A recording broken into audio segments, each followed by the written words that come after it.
Natupok ng apoy itong isang residential commercial area dito sa Dapdap Street, Barangay Duyan-Duyan, Project 3, Quezon City.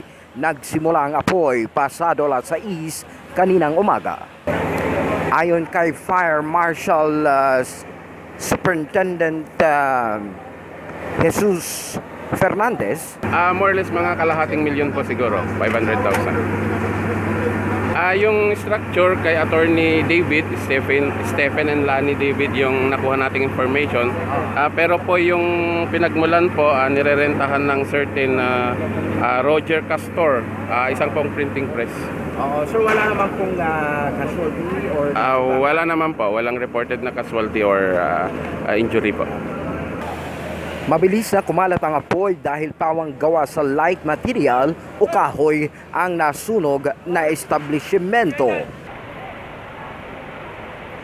Wala namang nasaktan sa sunog na kaagad naapula pasado alas 7 ngayong umaga.